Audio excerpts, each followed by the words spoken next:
There are some stories that are so powerful, so transformative, that they demand to be told. What I am about to share with you happened to a man named Thomas, a devout Catholic who lost everything, including his faith. But before his story ends in darkness, it takes a turn that will shake you to your core. Because on the night he decided to end his life, heaven intervened in a way that defies explanation. But before I tell you what happened that night, I need you to do something critical. I need you to subscribe to this channel right now. Not because I want numbers. Not because I am asking for a favor. But because what you are about to hear in the next 30 minutes could save your life or the life of someone you love. When you subscribe, you are saying, I choose hope over despair. I choose to keep searching even when I cannot see the way. Click that subscribe button now. Turn on notifications. And then come back, because Thomas's story is about to begin. Are you subscribed? Good. Now let me tell you about the night heaven opened. Thomas was 53 years old when his world collapsed.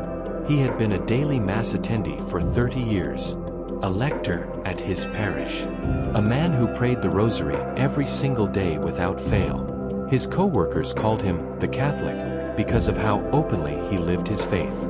He had 3 children he adored and a wife he had been married to for 28 years. Then, in the span of 18 months, everything was taken from him. It started when his wife was diagnosed with stage 4 pancreatic cancer. Thomas prayed like he had never prayed before. He went to daily mass and begged God for healing. He organized prayer chains. He took her to Lourdes, spending money they did not have, believing that if his faith was strong enough, God would heal her. She died 6 months after diagnosis, in excruciating pain, crying out for relief that never came. Thomas was devastated, but he tried to hold onto his faith. He told himself it was God's will. He buried his wife and tried to be strong for his children. Then, 4 months later, his 26-year-old daughter Sarah, his firstborn, the light of his life, was killed by a drunk driver on her way home from work. She died instantly. She never even saw it coming. At the funeral, Thomas stood at the altar of the church where he had served for decades and felt nothing. The prayers that had once comforted him felt like empty words. The crucifix he had looked to for strength seemed like a symbol of a God who did not care. His 2 remaining children were drowning in their own grief, and he had nothing to offer them because his own well had run dry. Within 6 months, he stopped going to Massachusetts. He stopped praying. He removed every religious item from his house. The crucifix, the statues, the rosary beads that had belonged to his wife. He told his children that he had been living a lie, that there was no God, or if there was, he was either powerless or cruel. Depression settled over him like a thick fog. He went to work mechanically, came home to an empty house, and sat in the dark. He stopped answering calls from his children. He stopped eating properly. He lost 40 pounds. His priest tried to reach out, but Thomas refused to see him. Former friends from the parish left messages he never returned. Then came the night that everything changed. It was a Tuesday in March, exactly 1 year after his daughter's death. Thomas had spent the entire day writing goodbye letters to his 2 surviving children. He had made a plan. He had the means. And as the sun set, he sat in his living room with a bottle of pills in one hand and a glass of water in the other, ready to end the unbearable pain. He did not pray. He had not prayed in months. But in his mind, he spoke to God one last time, not as a prayer, but as an accusation. You took everything from me. I gave you my whole life, and you destroyed it. If you are real, then you are cruel. And I want nothing to do with you anymore. He opened the bottle. He poured the pills into his hand. And as he raised them to his mouth, everything in the room changed. The air became suddenly warm, and a fragrance filled the space. Not perfume, not flowers exactly, but something he had never smelled before and could not describe. It was beautiful. And then, before his eyes, standing in the corner of his dark living room, was a woman. She was radiant, glowing with a light that did not come from any lamp. She wore blue and white, and her expression was one of such profound compassion that Thomas began to weep before she even spoke. He knew immediately who she was. Despite his lost faith, despite his anger at God, every cell in his body recognized that he was in the presence of the Blessed Virgin Mary. She spoke, and her voice was gentle but carried absolute authority. "Thomas, I am Mary, help of Christians. Your prayers have not been unheard. Your suffering has not been unseen. But you cannot take this path. Your story is not over. Your children need you. The world needs your testimony. Put down the pills." Thomas was sobbing now, the pills falling from his shaking hand onto the floor. "Why?" he choked out. "Why did you let them die? Why did you take them from me when I served God faithfully?" Mary moved closer, and though she did not physically touch him, he felt embraced by a love so complete, so total, that it shattered every defense he had built. "My child, I stood at the foot of the cross and watched my son die. I know the agony of losing the one you love more than life. I know the darkness of grief. And I tell you now what I learned in that darkness. Suffering is not abandonment. Your wife is with me. Your daughter is with me. They are whole, they are joyful, they are waiting for you. But your time has not come." "I cannot go on," Thomas whispered. "I have nothing left." "You have me," Mary said simply. "I am the help of Christians, and I help those who have lost their way back to my son." "You have not lost your faith, Thomas. It has been buried under grief. But I will help you find it again. Do not make this choice. Choose life. Choose to trust one more day. And I will walk with you." She began to fade then, but before she disappeared completely, she said one more thing. "Return to the rosary. Pray it tomorrow. You do not have to believe the words yet. Just say them. I will do the rest." And then she was gone. Thomas sat in stunned silence for hours. He did not sleep that night. When the sun rose, he gathered all the pills and threw them away. He found his wife's rosary in a box in the closet, the one he had hidden away because it hurt too much to look at it. With shaking hands, he began to pray. He could barely remember the words. He cried through every decade, but he prayed. That was 3 years ago. Today, Thomas runs a grief support ministry at his parish. He has helped 37 people who were suicidal find hope again. His relationship with his 2 children has been restored and strengthened. He has become a powerful witness to the reality that even when faith feels dead, God has not abandoned us. When I interviewed him and asked how he would describe that night, he said simply, "Mary saved my life." Not metaphorically. Literally. I was seconds away from death, and she came. She did not explain away my suffering. She did not make the grief disappear. But she gave me what I needed to take one more step, and then another, and another, until I found my way back to life. Now, before we go any further, I need you to do something. Some of you watching right now are in the place Thomas was. You are struggling with depression so severe that you have thought about ending your life. You are drowning in doubt, wondering if God even exists. You are in despair, feeling like there is no way forward. I need you to type in the comments right now, "Mary, help of Christians, I need you." Just those 7 words. You do not have to explain. You do not have to tell your story if you are not ready. Just type those 7 words. When you do, you are doing what Thomas did. You are reaching out one more time. You are giving heaven an opening to reach back. And for those of you who are not in crisis right now but know someone who is, I need you to type, "Mary, help of Christians, pray for name." Type the name of the person you are worried about. Your prayer might be what saves their life. Do it now. Type in the comments. And then come back, because we are going to pray a prayer that will shift the atmosphere over your life. The title, Mary, Help of Christians, has a powerful history that you need to understand, because it reveals why this particular invocation of Mary is so effective against doubt, despair, and depression. This title was officially given to Mary by Pope Pius V in 1571 after the miraculous victory at the Battle of Lepanto, where a vastly outnumbered Christian fleet defeated the Ottoman navy after the Pope called all of Europe to pray the Rosary. But the title itself goes back much further, to the early Church, when Christians facing persecution in the Roman Empire would cry out, Maria, Auxilium Christianorum, Mary, help of Christians. Why did they invoke her specifically as help? Because they understood something profound. When you are facing overwhelming darkness, when enemies surround you, when death seems certain, when faith is under attack, you do not need a distant queen on a throne. You need a mother who will fight for you. You need help that is immediate, powerful, and unfailing.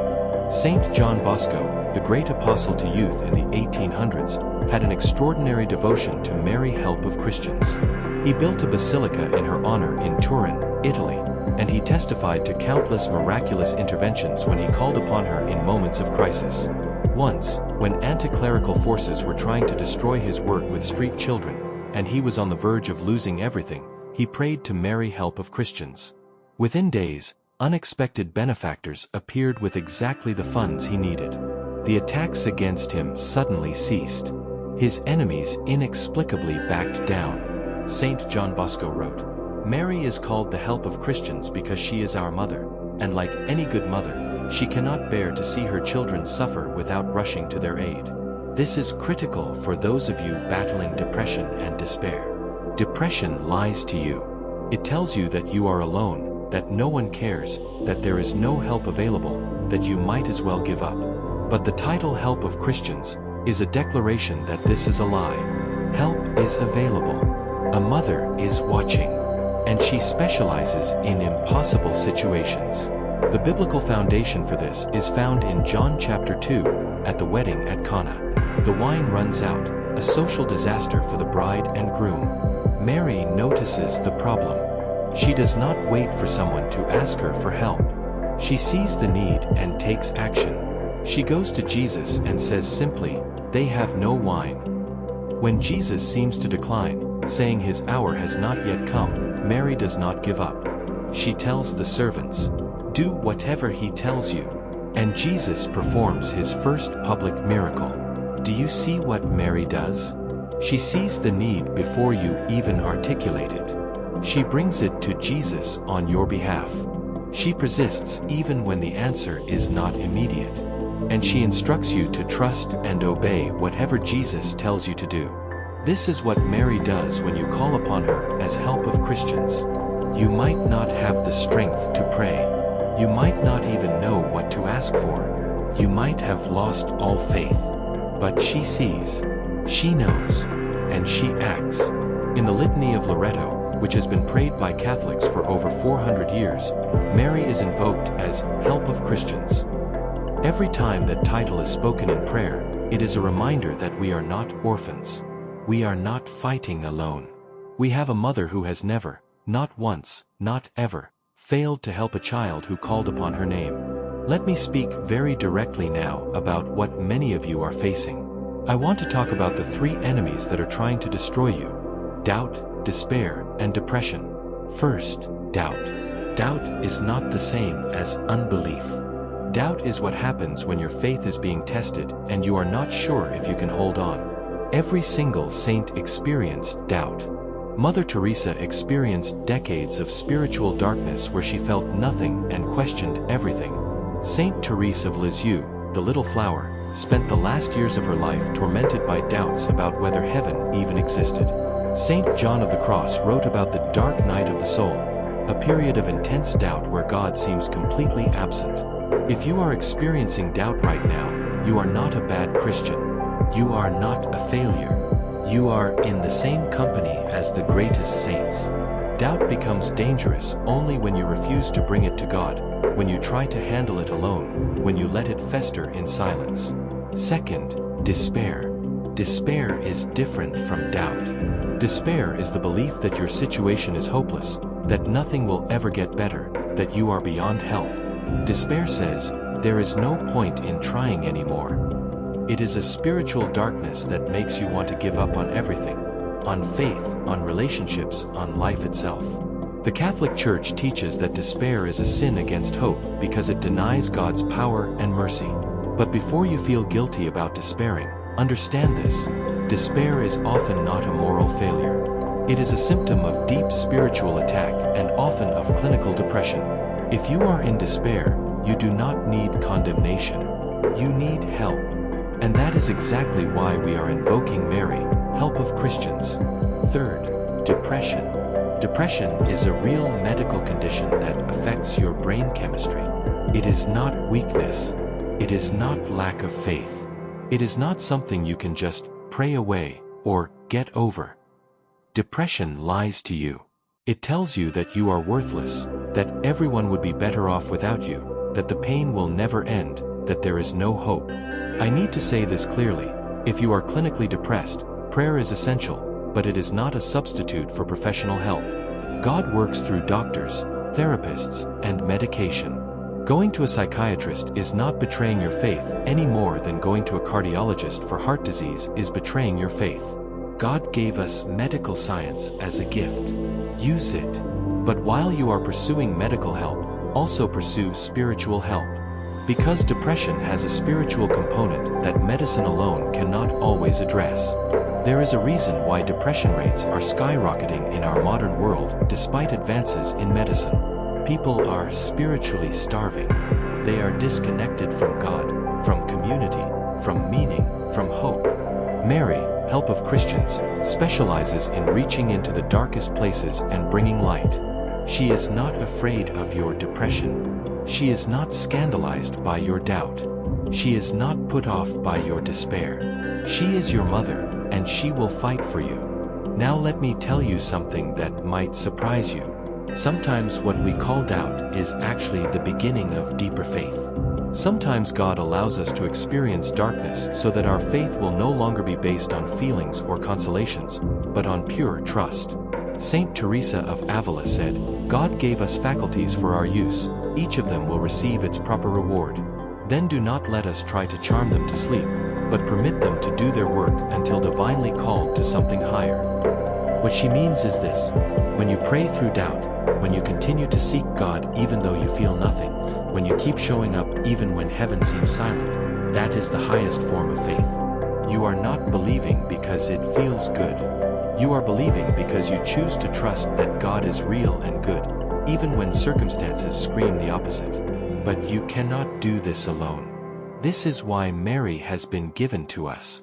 At the foot of the cross, Jesus looked at his mother and the beloved disciple John, and he said, "Woman, behold your son," and to John, "Behold, your mother." The Church has always understood this as Jesus giving Mary to all of us as our spiritual mother. In our moments of greatest darkness, when we cannot see Jesus, Mary stands with us and points us back to him. I want to pause right here and ask you to do something that requires courage. I want you to share this video with someone you know who is struggling. You know who I am talking about. The friend who has not been to church in months. The family member who seems hollow and distant. The coworker who has mentioned feeling hopeless. The person who keeps posting cryptic, dark messages on social media. Do not wait. Do not think, "I will do it later." Do it right now. Send them this video. Send it without commentary if that feels less awkward. Just text them the link. You might be the instrument God uses to save their life. And if you are the person who is struggling, if you clicked on this video because you are desperate for hope, I want you to know something. You clicking on this video was not random. Heaven arranged this moment. You were meant to hear Thomas's story. You were meant to know about Mary, help of Christians. You were meant to have this encounter right now. Do not close this video. Do not give up. Stay with me for the next 12 minutes, and we are going to pray together in a way that will change everything. Now we are going to pray. I want you to pray this out loud if you can. If you cannot pray out loud because of where you are, pray it in your heart. But pray it with intention.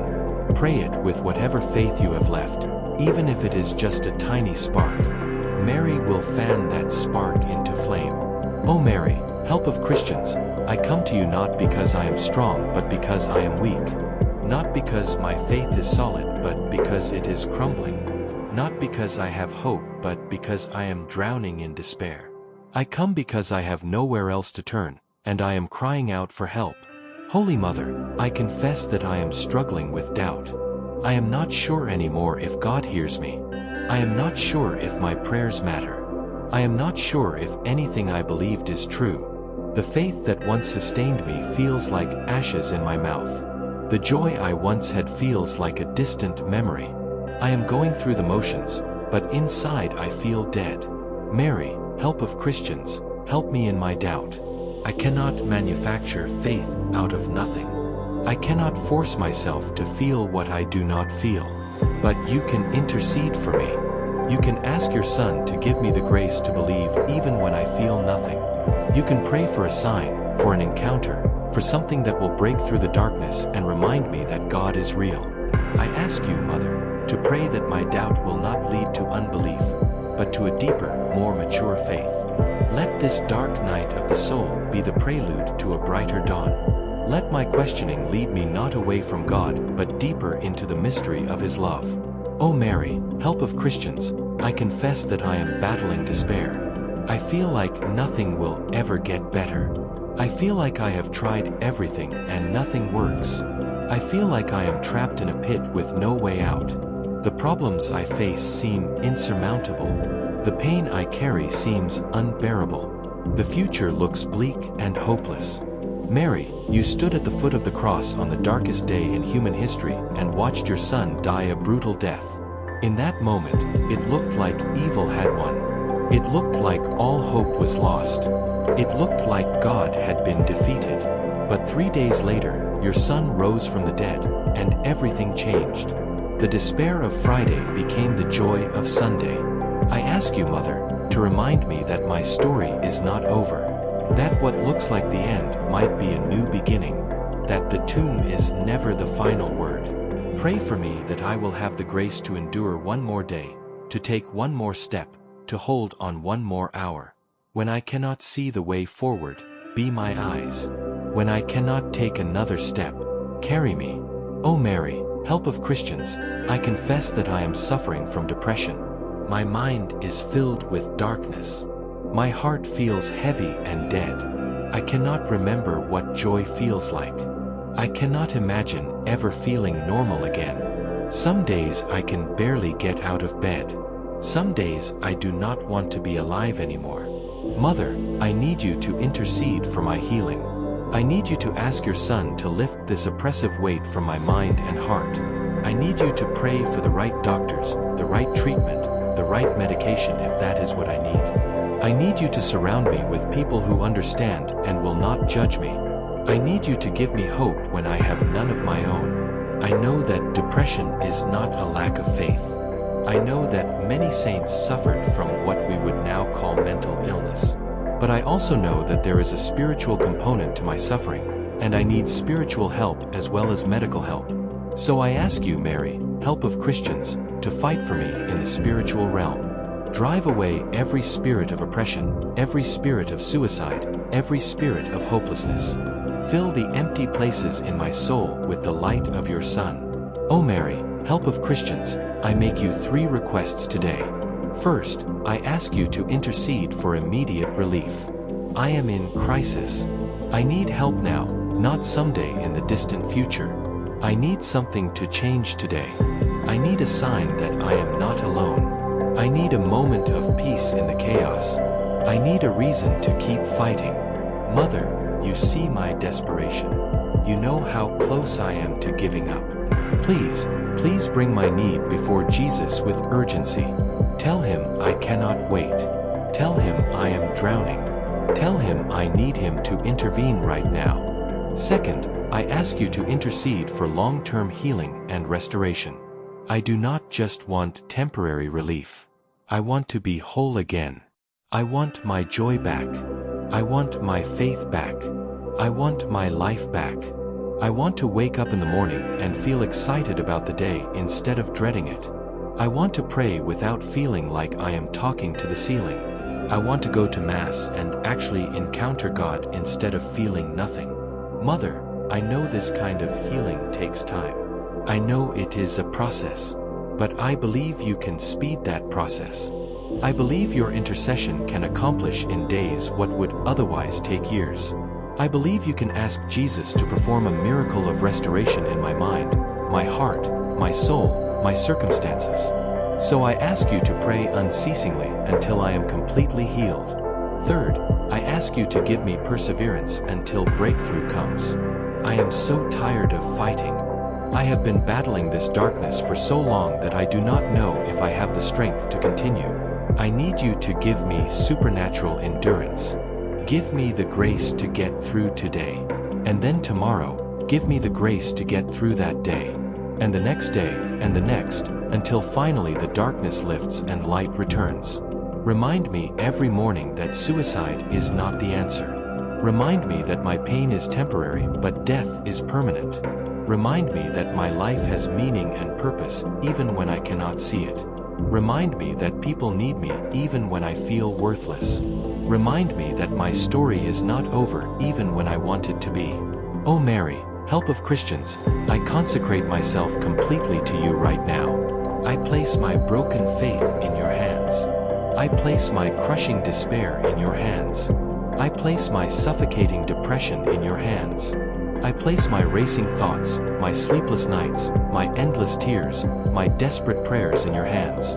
I cannot carry these things anymore. Will you carry them for me? I make you a promise today, Mother.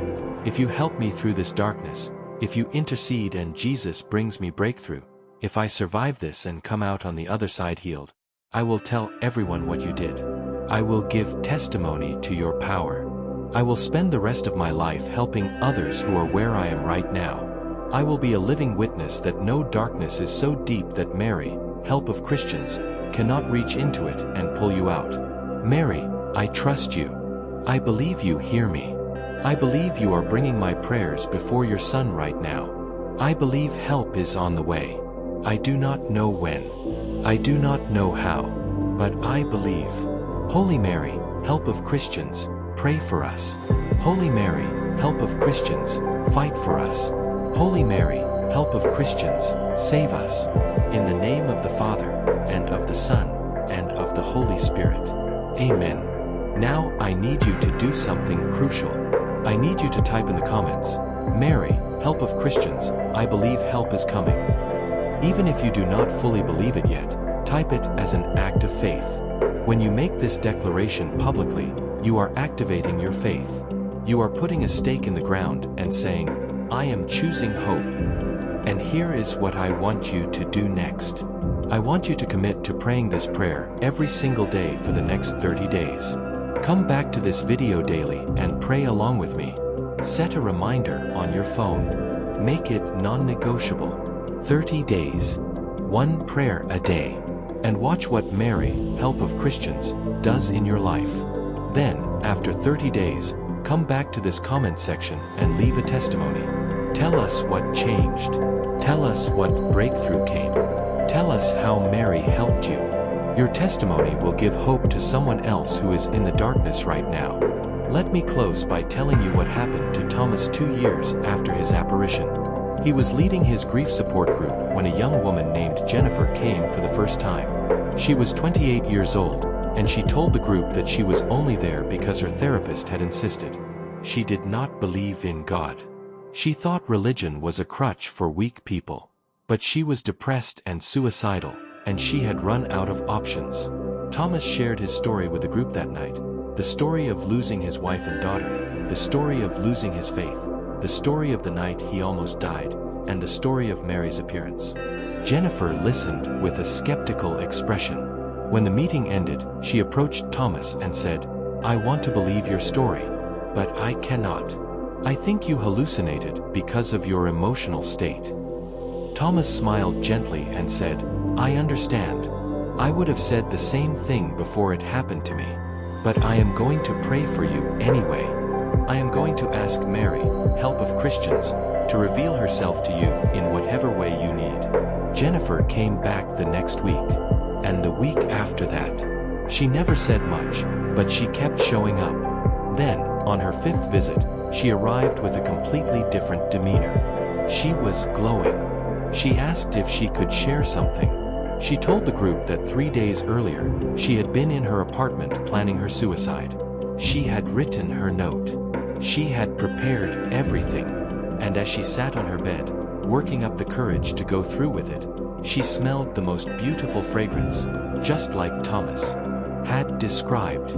She looked up, and although she did not see anyone, she heard a voice, clear as day, saying, "Not yet, my child. Your story is not finished." Jennifer began to weep as she told the group, "I do not know if it was Mary. I do not understand what happened. But I know that something real intervened. And I know that I am supposed to be alive. For the first time in years, I feel like maybe there is a reason to keep going." Today, Jennifer is a devout Catholic. She was baptized 1 year after that experience. She is training to be a therapist so she can help others with depression. And she volunteers with Thomas in the grief support ministry. Do you understand what I am telling you? Mary, help of Christians, is real. Her power to intervene in moments of crisis is real. Her love for you is real. And she is waiting for you to call on her. Some of you watching this video right now are in the place Thomas and Jennifer were. You are so close to giving up. You are planning your exit. You think the world would be better without you. You think the pain will never end. I am telling you, as clearly and directly as I can, you are wrong. Your story is not over. The pain you feel right now is not the final chapter. Help is available. A mother is watching over you. And if you will reach out, if you will pray, if you will call upon Mary, help of Christians, heaven will respond. You might not see an apparition. Your help might come in different ways. It might come through a friend who reaches out at just the right moment. It might come through a therapist who finally understands you. It might come through a medication that actually works. It might come through a Bible verse that speaks directly to your situation. It might come through a sudden, inexplicable shift in your mind where hope returns. But help will come. Because Mary never fails those who call upon her. Never.